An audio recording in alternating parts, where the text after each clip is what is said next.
Wrestling in ancient Greece was very different from modern iterations of the sport.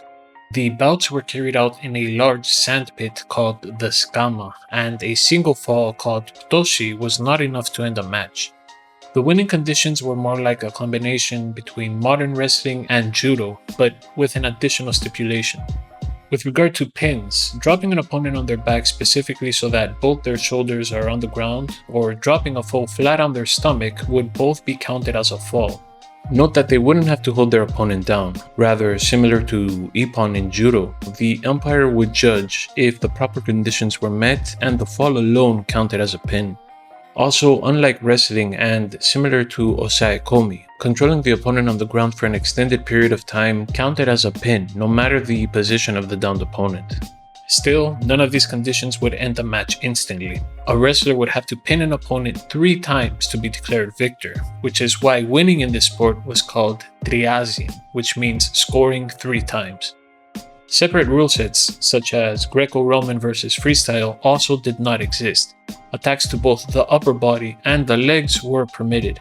However, there is one win condition that is referenced in modern literature that is verifiably false. Ancient wrestling did not allow joint manipulations, chokes, or submissions of any kind.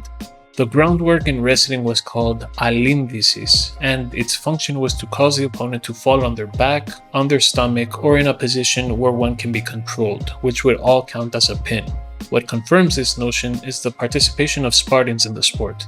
According to ancient literature, the decree of legendary Spartan lawmaker Lycurgus disallowed Spartans from participating in any sport where submissions were allowed. This is further confirmed by the fact that there are no recorded Spartan victors in either boxing or pankration, but several documented Spartan champions in wrestling. The argument that chokes and joint manipulations were legal in wrestling was made by Polyakov. He references the Roman-era author Lucian's account, which mentions a choke being applied in wrestling. Polyakov then anachronistically assigns this account to ancient Hellenic wrestling by arguing that because the Eleans were conservative, they would not have changed the rules of the sport during the Roman times. However, this is a very weak argument considering both Spartan participation and also the record of changes made by the Eleans in the cultural shift to the Roman era, including rule manipulation, corruption, and even allowing the Olympic Games to be held outside of Olympia. Another rule that many scholars get wrong was the supposed permitted use of small joint manipulations, particularly for the fingers. Pausanias refers to a wrestler named Leontiskos who won 2 Olympic championships, stating that he won by bending his opponent's fingers. But to no surprise, this is also verifiably false. There is epigraphic evidence and archaeological finding from Olympia which clearly writes that bending the fingers was illegal in wrestling, and this subject predates the victories of Leontiskos by more than 50 years. What is the probable cause of Pausanias' misinterpretation? If it's not blatant fabrications, which he does do in multiple passages, then it is probably the term akrochiria. Pausanias interprets this word to mean fingers when it can equally mean shoulders. The Pankratias Sostratos could have been someone with a good kimura, and Leontiskos a wrestler with a good shoulder throw, both far more likely cases than having finger breaking be legal in Pan-Hellenic games. Moving on, unlike wrestling where 3 points were needed to win, any submission during rolling in Pankration, which was called kilisis, would immediately end the match. Therefore, Pankratias did not need to worry about whether a grapple would cause their opponent to fall on their back, stomach, side, or even in a sitting position, as long as they could take their opponent to the ground and submit them.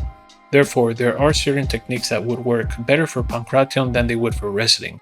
And this is the only hint that we have to differentiate the grappling iconography between the two sports, since neither included the use of gloves.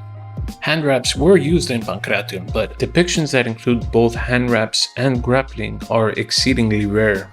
These subjects are the only ones I've been able to find. Of course, one would also not expect to find too many vase depictions of wrestling in Pankration simply because this aspect of combat was not as prominent as it is today. In modern MMA rule sets like the UFC, the wall itself of the cage, or even the threat of falling back onto it, aids in locking a fighter in place for grappling, providing the opportunity to take the opponent to the ground and control them. There were no walls to restrict fighters in Pankration.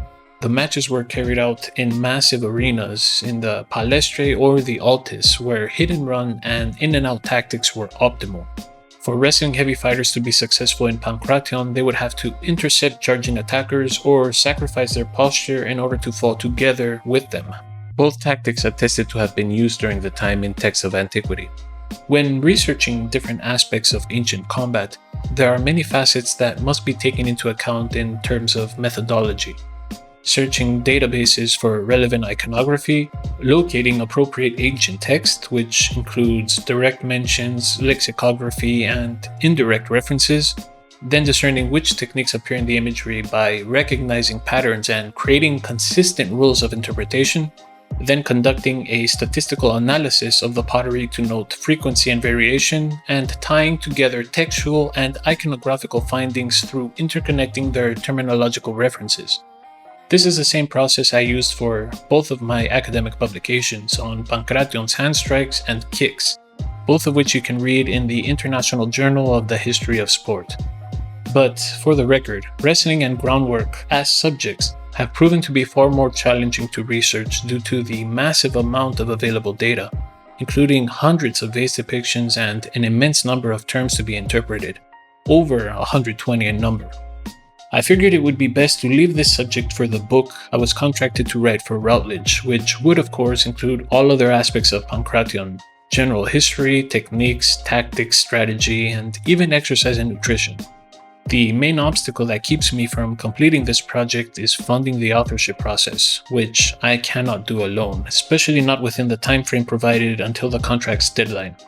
I have tried contacting government agencies and research institutions, I've tried applying for grants, I've tried incentivizing Patreon, but nothing really worked.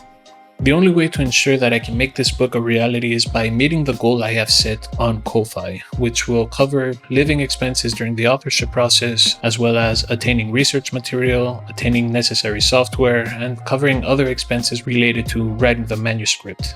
Within Ko-Fi, I have created a store with ancient Greek-inspired workout routines and nutritional plans, which you can purchase to help me reach this goal.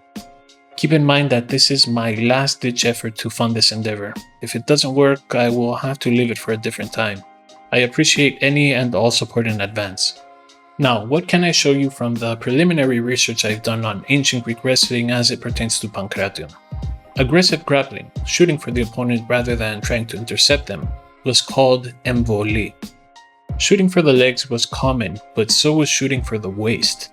Grabbing the waist was called mesolavin, and was considered a very disadvantageous position for the opposing grappler. It was so great, in fact, that it was part of a special win condition in which a wrestler defeated his opponent aptotos amesolavitos, meaning without being pinned and without being grabbed by the waist. But in Pankration, the goal was simply to take the opponent to the ground. Hence why in this sport we have other types of grapples, like the heel pick, various sweeps, and control positions like the back mount, which was called klimakizin. Unfortunately, we have very few depictions of low attacks and groundwork because of how disliked they appear to have been in ancient Greece.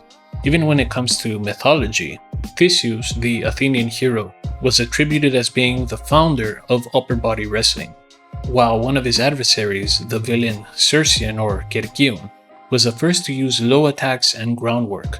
Of course, mythology differed, but the general sentiment, even from the myths of Heracles, is that groundwork and low grapples were generally disliked.